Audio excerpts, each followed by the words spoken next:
Hay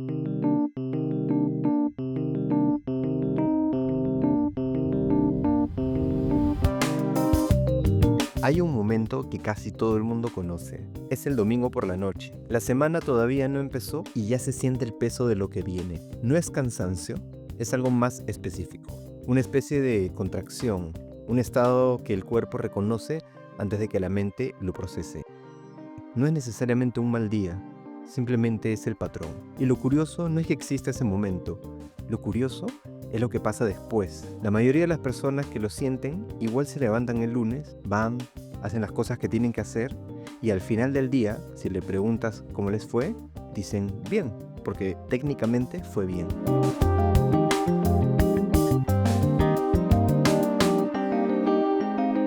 Gallup lleva décadas midiendo esto. Su última encuesta global, 2026, encontró que el 80% de los trabajadores en el mundo no está comprometido con lo que hace. 8 de cada 10 personas no están en crisis, no están colapsadas necesariamente. Simplemente están haciendo algo que no les mueve nada y, aún así, lo siguen haciendo. La pregunta obvia sería, ¿por qué? Si sabes que algo no es para ti, ¿por qué sigues? Y la respuesta que casi todo el mundo da es una versión de porque no puedo salir, porque ya invertí demasiado tiempo, porque ya es muy tarde, porque lo que dejé atrás pesa más de lo que podría ganar hacia adelante. Eso tiene nombre en psicología y entenderlo no solo explica por qué la gente se queda en trabajos que no la hacen feliz, explica algo mucho más profundo sobre cómo estamos construidos y qué tan conscientes somos de las decisiones que creemos que estamos tomando.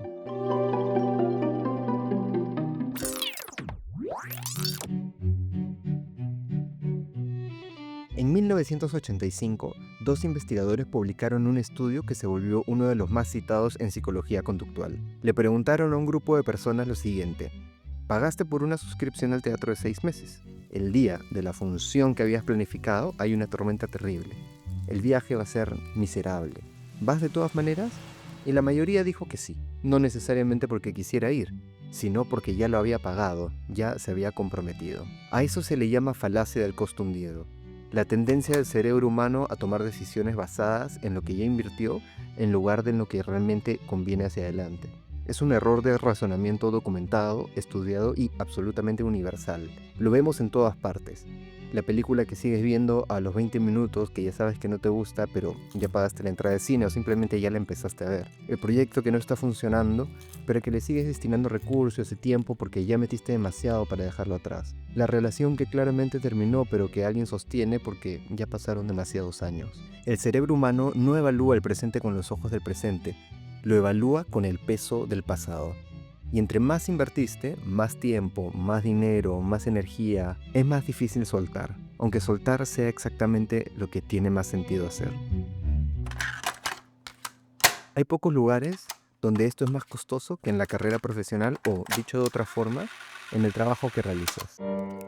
Porque en este caso la inversión acumulada es muy visible, medible y socialmente reconocida. 5 años de universidad, 3 años de especialización, 10 años de experiencia en un sector, todo eso está en el CV, todo eso pesa y todo eso le dice al cerebro, no puedes irte ya invertiste demasiado.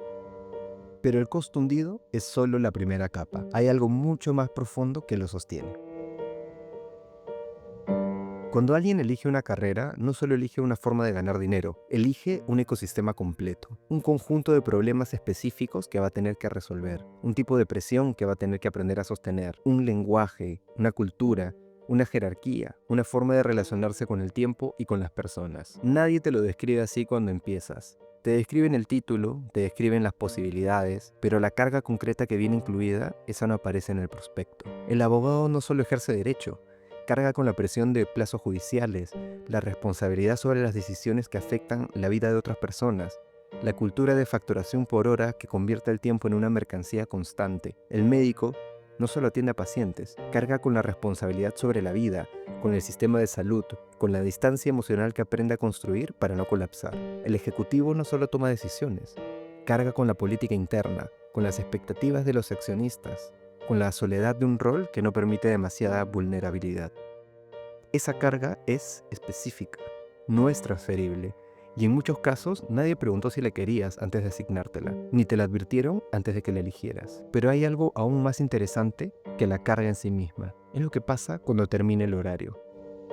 Pensemos en alguien, digámosle Juan. Él lleva 15 años ejerciendo derecho, también lleva 15 años cocinando para su familia, completó maratones, pasó años entrenando natación, tiene una hija de 3 años, está casado y el año pasado compró un local comercial como inversión junto a su esposa. Entonces, ¿quién es Juan?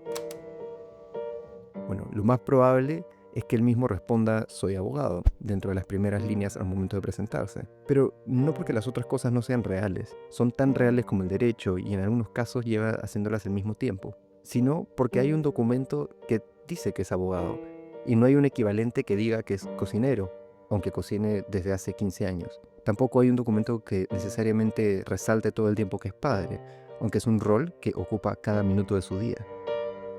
Lo curioso es el contraste entre esos roles. Un padre no tiene horario de serlo. No existe un momento del día en el que deje de ser padre y empiece a ser la persona. Una pareja no se desconecta a las 6 de la tarde. Todos esos roles viven dentro de la persona de forma continua, sin fragmentación.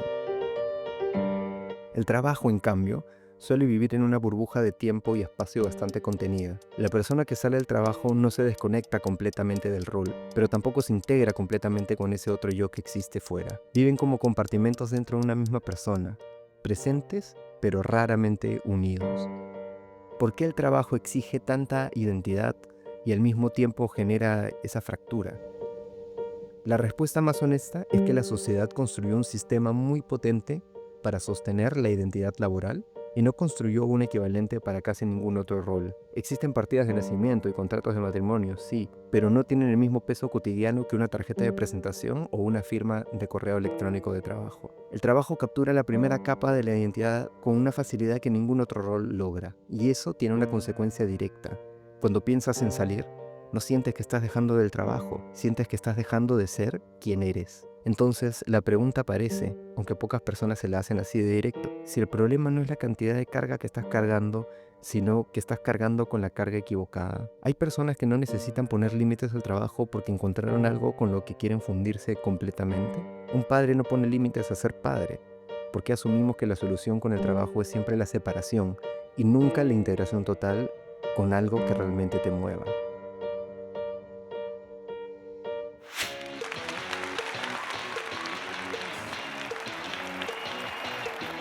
Pero incluso si alguien llega a esa conclusión, incluso si reconoce el costo hundido, incluso si entiende que su identidad está capturada por un título que no eligió necesariamente con conocimiento completo de todo lo que implicaba, queda un problema muy concreto. El sistema no está diseñado para moverse horizontalmente. Las carreras profesionales están construidas como escaleras verticales. Subes o te quedas. Cada peldaño es más experiencia en lo mismo, más especialización, más tiempo. El sistema reconoce y recompensa el movimiento hacia arriba, dentro de un mismo eje. No tiene mecanismos claros para el movimiento lateral. Un abogado con 12 años de experiencia en litigios corporativos que quiere pasarse a estrategia empresarial, descubre que el sistema no tiene una forma de leer ese perfil.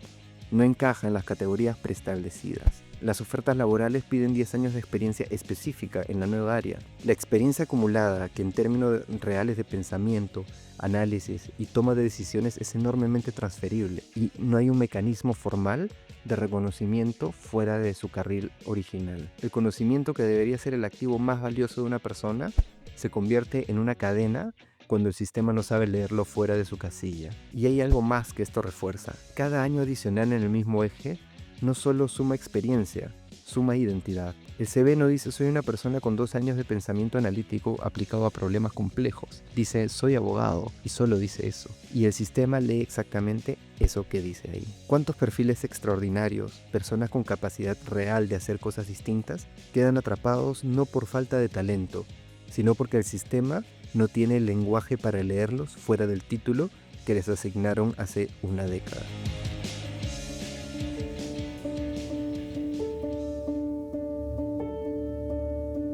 Quedarse tiene costos que se miden y costos que no. Me refiero aquí a quedarse en un trabajo que realmente no te hace feliz. Los que se miden están documentados. El burnout crónico en trabajos de alta exigencia está asociado a un 80% mayor riesgo cardiovascular, deterioro del sistema inmune y reducción significativa de la esperanza de vida. Las personas que reportan baja satisfacción laboral sostenida tienen las tasas más altas de ansiedad, depresión y problemas de sueño. Pero hay costos que no aparecen en ningún estudio porque es más difícil de medir, y es el costo de lo que dejaste de intentar. En algún momento, sin que haya una decisión formal, sin que nadie lo anuncie, la gente empieza a cerrar puertas, no como una renuncia dramática, como una resignación silenciosa que se instala tan despacio que casi no se nota. Esto ya no es para mí, y a estas alturas ya no tiene sentido. Esto era para cuando era más joven. La pregunta que vale la pena hacerse es, ¿cuándo pasó exactamente eso? Si puedes identificar ese momento, si fue una decisión consciente, ¿por qué decidiste que algo no era lo que querías? ¿O fue simplemente que se fue instalando mientras estabas ocupado con la carga del título? Porque hay una diferencia enorme entre elegir no hacer algo y asumir que no va a pasar. La primera es una decisión. La segunda es una rendición disfrazada de realismo. Y la pregunta más incómoda de todo este video es esta. Si no pasa por tus manos, nunca va a suceder. ¿Cuántas cosas que querías que sucedieran están esperando que las pongas en tus manos?